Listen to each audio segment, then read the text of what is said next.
Seja bem-vindo ao Seminário de Teologia e Vida Cristã Palavra da Vida. Você está em mais um curso de teologia cuja proposta é fazer alargar o seu conhecimento na área teológica, um curso descomplicado, contextualizado, provocativo, reflexivo e que faça sentido para a nossa vida cotidiana, porque entendemos que não só a construção conceitual da teologia, respeitando as correntes da teologia construída nesses quase 2000 anos, mas isso só não é suficiente. Nós pretendemos que a partir do entendimento bíblico, dos conceitos esclarecidos, nós possamos reproduzir isso em uma espiritualidade no nosso cotidiano e nas relações. Seja bem-vindo a mais uma aula do curso de teologia do Seminário. Vou olhar as palavras para ver se elas fluem melhor. Nós vamos partir hoje. Então, aliás, não é que nós vamos partir, nós vamos dar uma sequência à aula passada, né? O finalzinho da aula, eu até propus para que a gente lesse o Levítico 25, mas acabei não conseguindo abordá-lo. Então nós vamos fazer isso. Levítico capítulo 25, bora lá, Bíblia aí na mão, né? Caderno na outra, caneta para fazer as anotações. Vamos pegar o texto de Levítico capítulo 25. Por que eu vou ler esse texto? Porque nós vamos falar sobre o ano do jubileu, tá? Nós estávamos falando na aula passada, né? Para quem participou ao vivo e para quem assistiu, presencial e para quem assistiu, sobre a questão de isonomia, a questão social, a questão da tentativa de que a sociedade ela tivesse a justiça social, que a justiça social é que um não tenha demais a ponto de passar uma necessidade básica na vida e nem que o outro tenha de menos, que um não tenha de menos, né, para passar necessidades, que passe necessidade das coisas básicas da vida, moradia, segurança, saúde, educação, lazer, são coisas básicas da vida, né? Até mesmo tem um poeta aí que ele diz, né, a gente não só quer comida, a gente quer comida, diversão e arte. A gente não quer só comida, a gente quer... não é meio gospel, né? Eu sempre esqueço que esse pessoal não canta nas igrejas, né? Mas eu acho que alguns aí conhecem. Então ele traz essa realidade do que a necessidade social do ser humano, ela tem esses aspectos aí, né? O que é o que a gente está trabalhando nessa matéria. A igreja e o que a igreja tem a ver com essa... ação na sociedade, né? Esse é o ponto mais básico aí dessa matéria. E aí a gente falou na semana passada, então eu trouxe a realidade do nosso país especificamente, o porquê que ele tem essa desigualdade social, de onde isso veio, né? E principalmente veio não só pelo descobrimento do Brasil. O Brasil foi uma colônia, né, de portugueses e espanhóis. Então sempre esses colonizadores vieram para explorar o Brasil, tá certo? E eles vieram então nunca com o intuito de construir uma nação, né? É por isso que hoje nós não temos dificilmente pessoas patrióticas como nós temos. Pega um estadunidense, é o norte-americano lá. É que a gente fala norte-americano, os americanos, como só eles fossem americanos, né? Nós somos americanos também, só que é da América do Sul. Eles são os irmãos do norte, né? O povo do norte, da América do Norte. Mas então pega um norte-americano, a gente vai perceber como eles são patriotas, como eles trabalham com essa consciência de que estão construindo um país, uma nação. Nós brasileiros já não temos essa consciência, né? Ou essa identidade de sermos patriotas. Tanto é que se você pega dois servidores públicos, um servidor público, eu estou falando no geral, tá, irmãos? Eu sei que tem exceções. Né? Tem exceções em todas as áreas. Tem até irmãos nossos que são da área, são servidores públicos e são honestos, são gente que trabalha mesmo com o Estado, que não aproveita as mamatas que tem, né? Que não exploram, que não mama nas tetas do governo. Porque a gente muitas vezes vai falar com algumas pessoas, por que você quer entrar para servidor público? Porque tem estabilidade, vou trabalhar pouco, tá tudo garantido. Então olha a mentalidade já, né? Para explorar, não é para trabalhar e oferecer de fato um trabalho para construir a nação. Então se você pega um servidor público no Brasil, ele vai ter essa mentalidade, né? Vou entrar no servidor público, políticos e tudo mais, porque é uma série de regalias. Então a ideia é sempre aproveitar, sugar, tirar do Estado o máximo que puder e dar o mínimo que puder. Quando você pega um servidor público norte-americano, é o contrário. Ele vai servir o seu país, né, com uma paixão tão grande. Ele vai se dedicar tanto. E aí a diferença, inclusive tem uma frase que mostra essa diferença, quando você vai numa repartição pública, porque a impressão é assim, que é tudo de graça e estão fazendo um favor, né? Mas isso só existe por causa dos nossos impostos. Então não tem nada de graça para mim. Saúde não é gratuita para mim, educação não é gratuita, nem segurança. Nós pagamos por isso, chamam-se os impostos. Inclusive, é uma das maiores cargas tributárias do mundo, é o que o Brasil tem. Então nós pagamos e pagamos muito, né, para toda a máquina pública, tá certo? Mas dá a impressão que estão fazendo favor para a gente, né? Quando você vai acessar algum serviço público aí. O que acontece? Então você fala assim, rapaz, eu vim aqui e preciso disso e disso. O funcionário público no Brasil, geralmente ele fala assim, ó, eu vou fazer o possível, tá? Vou fazer o possível aqui para te ajudar nisso. Quer dizer, pensa que é uma ajuda, não é um serviço. E ainda fala que vai fazer o possível, né? O servidor público nos Estados Unidos, provavelmente ele vai responder, a mesma pergunta feita, ele vai responder assim, eu vou fazer o meu melhor. Então, há uma diferença muito grande de mentalidade, de postura e de consciência, né? Então, só para entender toda essa dinâmica social que a gente tem, a desigualdade de onde a gente vivencia, o porquê disso, eu falei na semana passada, a escravatura no Brasil, 1888, fez com que 1 milhão aproximadamente de escravos fossem despejados, jogados literalmente na sarjeta e empurrados para a marginalidade. 1 milhão, considerando que a população era de 15 milhões. Então, olha a proporção de gente jogada na rua, literalmente, do dia para a noite, né? Se não me falha a memória, foi um domingo, dia 13 de maio, 1988. Então, foi a Princesa Isabel, trouxe lá a lei, a chamada Lei Áurea, que deu a liberdade a todos os escravos, era proibido, então, a escravatura. Os senhores de escravo, então, jogaram todo esse povo aí na rua por obrigação. Não foi porque tiveram consciência, nada disso. Então, vocês imaginem, eles não iam empregar jamais esse pessoal, tá? Eles não iam dar um salário, né? Eles tinham de graça essa mão de obra. E agora, por lei imposta, eles foram obrigados a se desfazer desse trabalho escravo, né? Gratuito e tudo mais. E aí o que acontece? Esse povo precisou comer, se alimentar, morar, mas não tinham nada disso. A fome não espera e as necessidades básicas da vida não esperam, né? Então foram para a margem da sociedade. A gente vê hoje essa urbanização desordenada que nós temos, né? Em todos os estados do nosso país, uns mais acentuados e outros menos, mas nós temos. Então a gente vê os pobres, eles vão sendo empurrados para a margem mesmo, né? Pouco acesso à saúde, à segurança, a habitação de uma forma precária, as áreas são invadidas de uma maneira totalmente desordenada, até o Estado chegar ali e dar ainda o saneamento básico, aquilo que é básico mesmo, né? Segurança e educação, eles vivem, as pessoas pobres vivem de uma maneira desumana muitas vezes, né? Expostos a esgoto a céu aberto, sem estrutura nenhuma de casa, tanto é que há deslizamentos, muitas vezes quando há chuvas fortes, enfim, né? Uma estrutura totalmente deficitária em comparação com aquilo que deveria ser. E aí essa desigualdade vem de longe e é perpetuada. Algumas medidas nós falamos que estão sendo adotadas de um tempo para cá para que isso seja amenizado, mas é uma coisa que vai longe. E aí a gente vai ver aqui que Deus, desde o Antigo Testamento, Deus estava formando a nação Israel. Essa nação de Israel, Deus pretendia que eles vivessem expressando o caráter de Deus. Deus se preocupa também com essa área. Então, é uma coisa que eu tento, né, sempre trabalhar nessa matéria, em outras matérias vocês vão perceber. Aliás, para mim é um entendimento mais amplo de evangelho que eu tenho, e não somente essa questão para a eternidade dentro de igreja, coisas mais limitadas, né? Eu entendo que o evangelho lida, trata, propõe em todas as áreas da nossa vida, todas, sem exceção. Porque Deus se preocupa com o ser humano na sua totalidade. Deus não está só preocupado, né? Deus não só cuida da nossa vida espiritual, não só para a eternidade.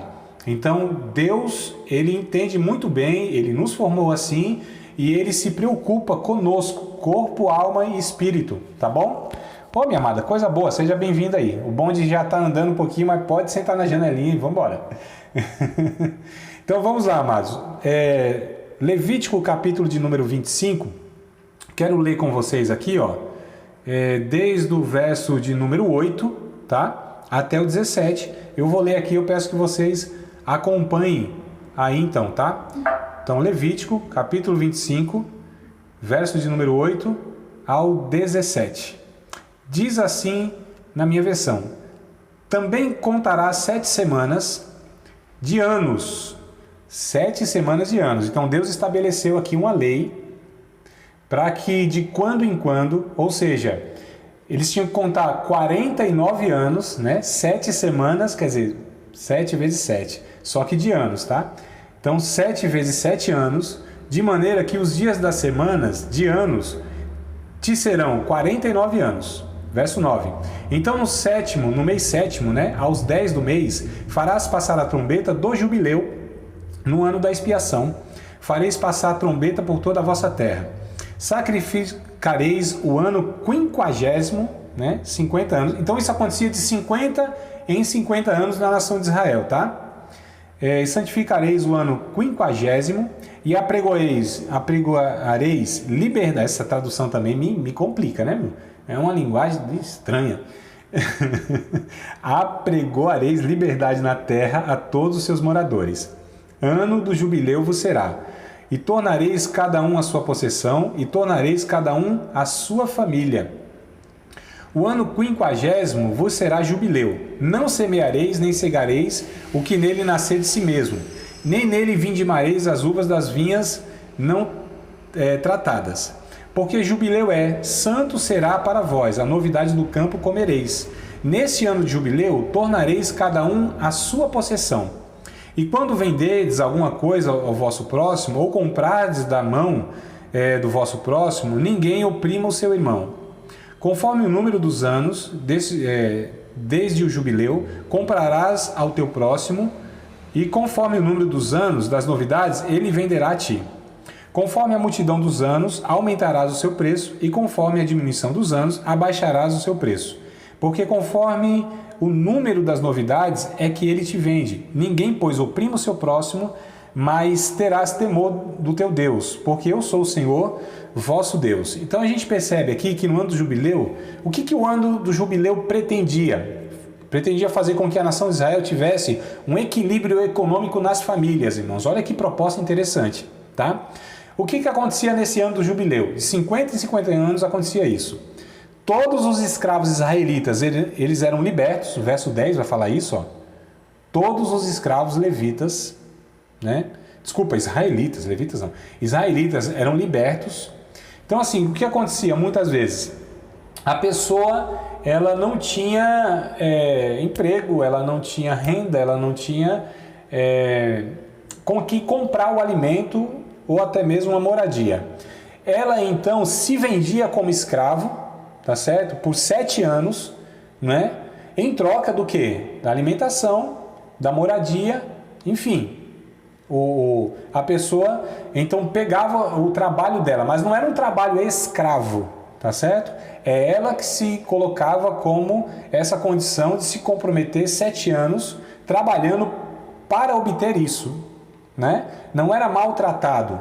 Em relação às nações, inclusive, Israel tinha leis que protegia, né, essa relação de trabalho, que era chamado sim de escravo, mas inclusive, olha só como era bem diferenciado das outras nações. Deus disse assim: quando um escravo, ele, depois que cumpriu lá os seus 7 anos, ele decidir ficar com o seu senhor, porque o senhor tratou tão bem dele, foi tão humano, né, tão generoso, que ele não quer mais voltar para a sua realidade. Então ele vai servir esse seu senhor, né? Não mais agora como uma dívida, mas vai servir por esse entendimento. Tanto é que tinha que ir lá, tinha um ritual que fazia, né? Ia lá na porta, lá nos umbrais da porta, pegava a orelha, tá certo? Furava a orelha e colocava um brinco.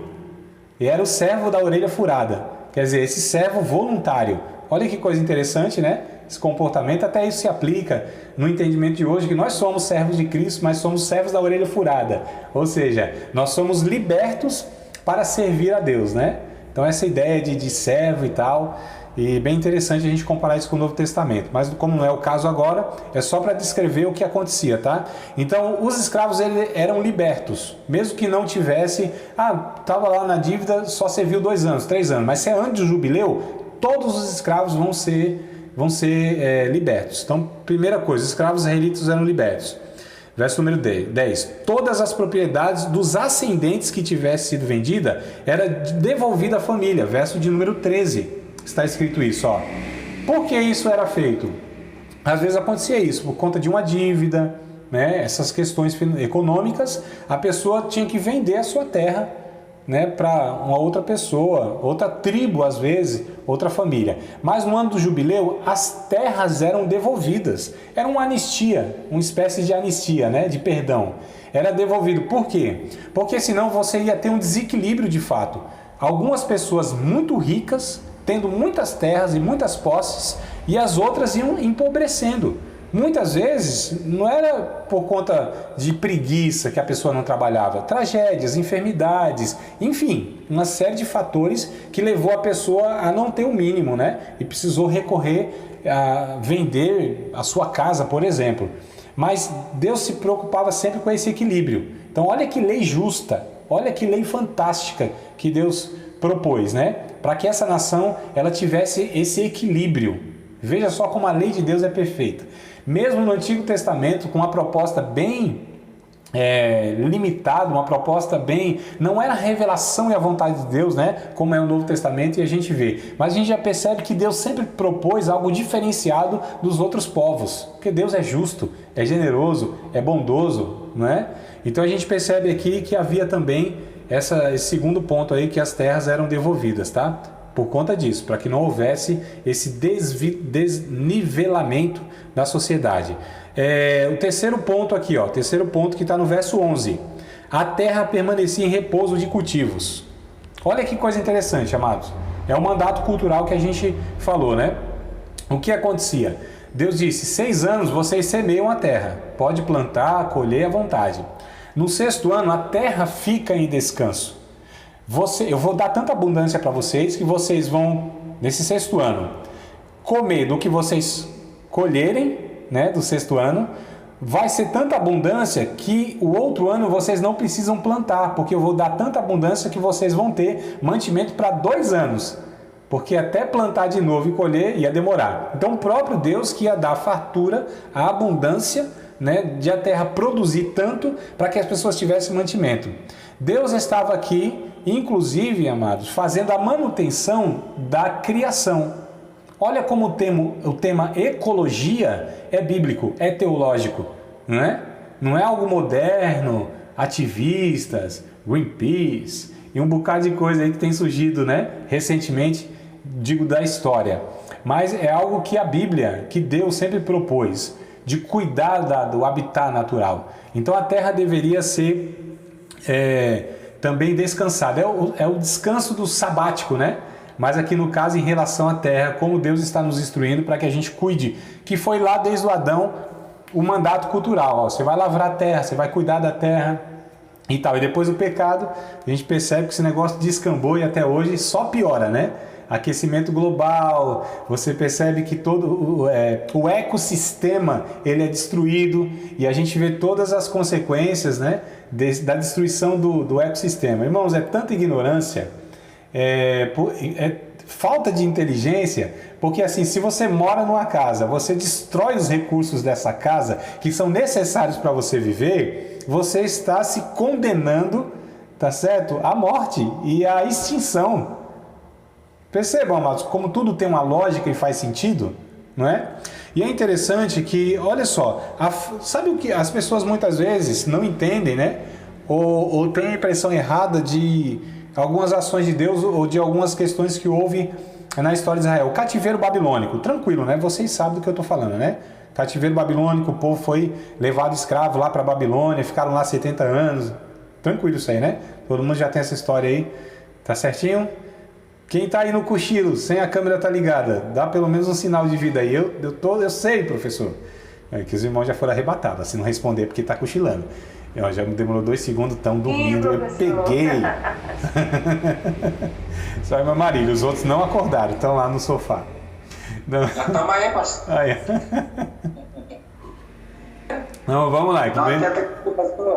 Tá aí, né, Barão? Tá vivo aí, né? Dá um glória, aleluia. Estou vivo, estou por aqui. Não fui arrebatado. Para me tranquilizar, né, irmão? Porque aqui eu não sei o que está acontecendo aí do outro lado. Aí. Glória. Pronto, então tá bom, Ana. Então algumas pessoas pensam que o motivo de eles serem levados para a Babilônia foi uma desobediência a Deus em outros sentidos e não nesse que eu vou falar para vocês aqui, tá? A falta dessas observâncias aqui, ou seja, de não guardar os sábados, né, foi a causa do cativeiro babilônico. Olha só. Então vamos raciocinar aqui. Se Deus estabeleceu que a cada 7 anos, um ano teria que ficar sem cultivar a terra, eita, e agora para eu fazer os cálculos aqui? Eles não observaram essa lei durante 490 anos, se não me falha a memória. Veja bem, Deus disse, 6 anos vocês deixam de cultivar. Eles passaram 490 anos sem observar isso. Se eu divido esses 490, né, por esses 7, tá certo? De 7 anos, vão dar quantos anos? 70 anos. Então, eles estavam, entre aspas, devendo para Deus 70 anos do repouso da terra, né? A lei estabelecida por Deus, amados, quando ela não é observada, porque quando Deus deu leis, Ele dá leis, essas leis não são proibições pelas proibições.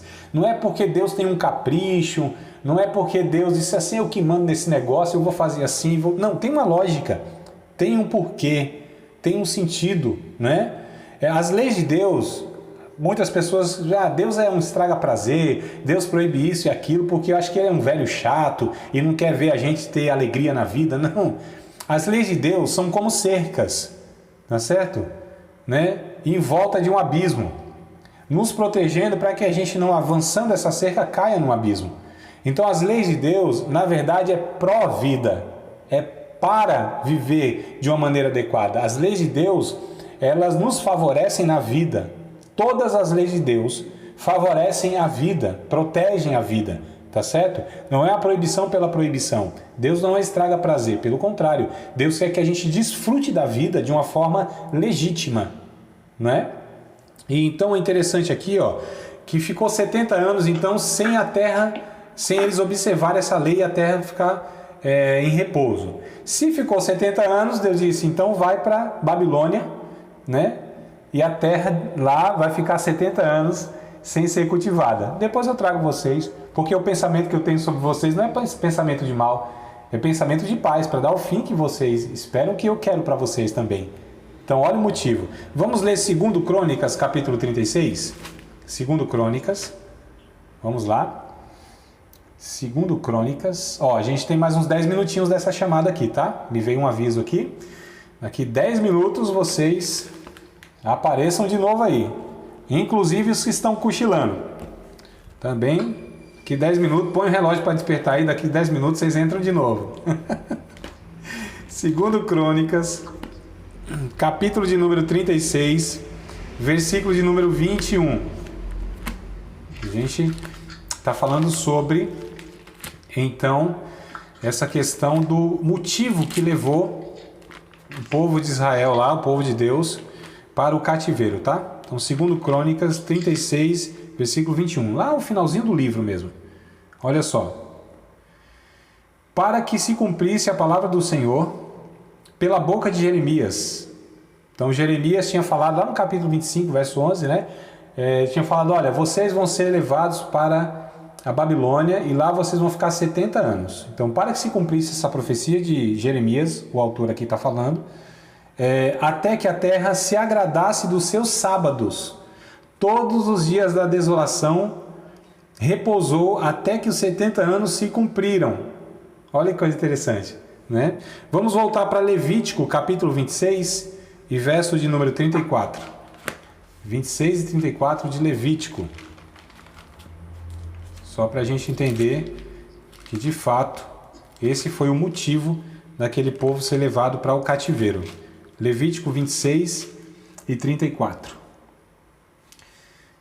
Então a terra folgará nos seus sábados todos os dias da sua assolação, e vós estareis na terra dos vossos inimigos. Então a terra descansará e folgará os seus sábados. Lá atrás, na formação de Israel, Deus disse: se vocês não obedecerem à lei do descanso da terra, vocês irão para a terra do inimigo de vocês e depois vocês voltam, até que a terra descanse dos seus sábados. E aí o 2 Crônicas vai confirmar que o motivo deles serem levados foi de fato esse, que eles deixaram de repousar ou de cumprir a lei de Deus, que a terra repousasse dos seus sábados. O que eu quero dizer, por que eu estou trazendo todos esses textos e essa ideia aqui?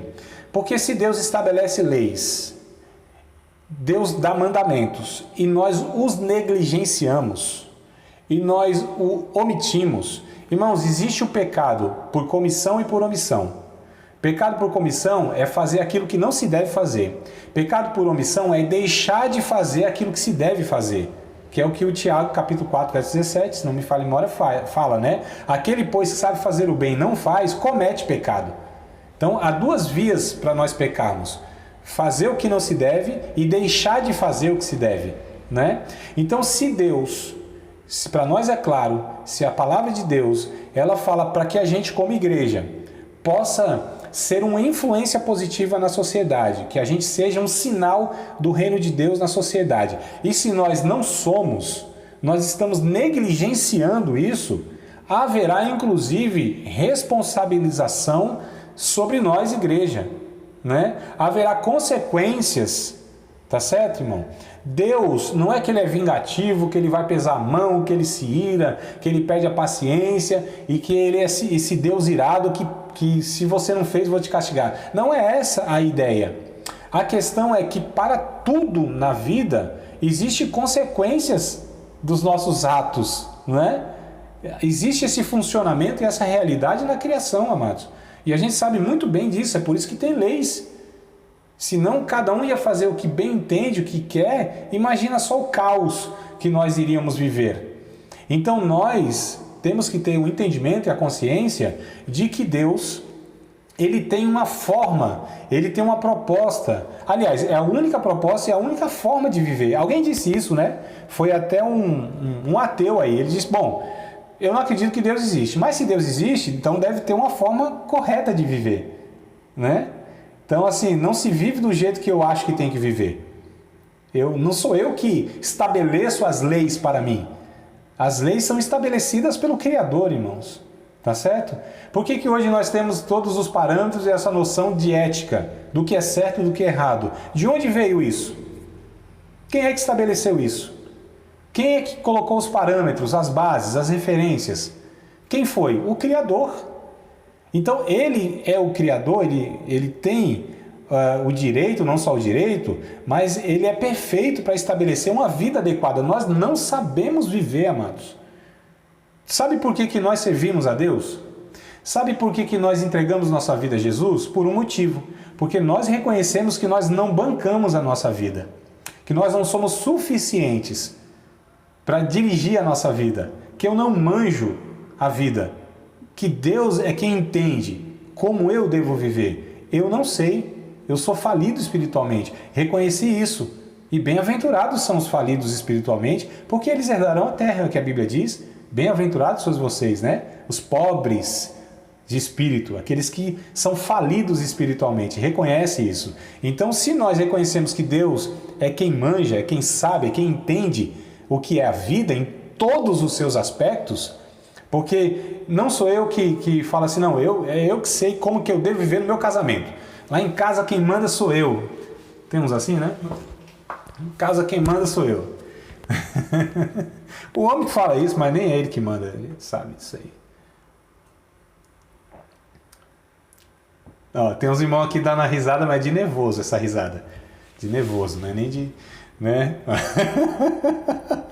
Mas vamos lá, brincadeiras à parte. Então, não sou eu que entendo como é matrimônio. Não sou eu que entendo como que se deve criar filhos. Não sou eu que estabeleço o que é certo e o que é errado. Não sou eu que tenho os parâmetros da vida. Não, amados, nós somos seres tão limitados, a gente não enxerga um palmo à frente do nosso nariz, um palmo existencial, a gente não sabe. Né? Nós somos como cegos tateando. Se Deus não iluminar, se Deus não revelar, se Deus não nos orientar, a gente fica como perdidos na vida. E o que acontece? Acontece que se nós reconhecemos isso, então a gente precisa ouvir Deus. A gente precisa ouvir a palavra de Deus. E a gente precisa entender que um país tem a igreja que merece, ou uma igreja tem o país que merece. Muitas vezes a gente reclama justiça social, corrupção, desigualdade, injustiça, um bocado de coisa. A pergunta que eu faço é, mas nós, como essa sociedade alternativa, né? Como disse o cantor gospel, viva a sociedade alternativa, viva a vida. Não é também, né? Meu Deus do céu, eu sempre penso que é algum evangélico que fala essas coisas, mas não é, né? Nem existe mais, né? O cabra da barbichinha lá. Os novos não sabem quem eu estou falando, né? A grande maioria não sabe. Então, não sabe, não vai saber, jamais. Quem é novo não sabe. Então, ele disse da sociedade alternativa, é o Raul Seixas, né? Então, o que acontece? Se nós somos essa sociedade alternativa, esse povo de Deus, nós precisamos fazer a diferença. A gente precisa mostrar ao mundo que nós somos pautados por uma justiça. Nós somos pautados por uma ética. Nós somos pautados por uma moral. E a nossa ética, os valores que nós carregamos, não são os mesmos valores do que o mundo. Quando a gente lê o Mateus capítulo de número 5, nós vamos ver qual é a ética do reino de Deus. Quem são os bem-aventurados? Quais são os valores que nós carregamos por sermos discípulos de Cristo? Então nós temos que combater, como eu já falei, o narcisismo, o individualismo, né, a ganância, o materialismo. A gente precisa entender, amados, que nós não somos desse sistema. Nós não pertencemos a esse sistema que é ensinado desde sempre, desde o Adão caído, né? Quando ele chegou diante de Deus, porque Deus perguntou, o que está acontecendo aí, Adão? O que aconteceu aí? O Senhor, a mulher que o Senhor me deu. Olha só de onde vem essa questão. Daqui um minutinho cai aqui a ligação, vocês já entram aí de novo no mesmo link, tá bom? Então alguns segundos aí, o trem vai cair aqui. Não é arrebatamento, não é nada não se assustem, a gente volta aí, tá bom? Deus queira, né, que não seja. Assim, quer dizer, não que eu não espero arrebatamento, eu até quero ser arrebatado, mas eu queria ficar um pouquinho mais com vocês aqui, tá bom? Então, vamos lá, eu falo besteira, eu perco o raciocínio, né? Nós não somos, né, desse sistema, a gente não é pautado por isso, então a gente precisa expressar valores do reino de Deus, amados. Isso já foi nos ensinado em Atos dos Apóstolos, o capítulo 2, o capítulo 3, o capítulo 4 de Atos dos Apóstolos nos mostra um povo que vivia de tal maneira que eles se cuidavam, se amavam, né? E como eles se amavam? No cuidado mútuo, na preocupação mútua. Olha só, vendiam tudo que tinha, distribuíam aos pés dos apóstolos, para os apóstolos então distribuírem.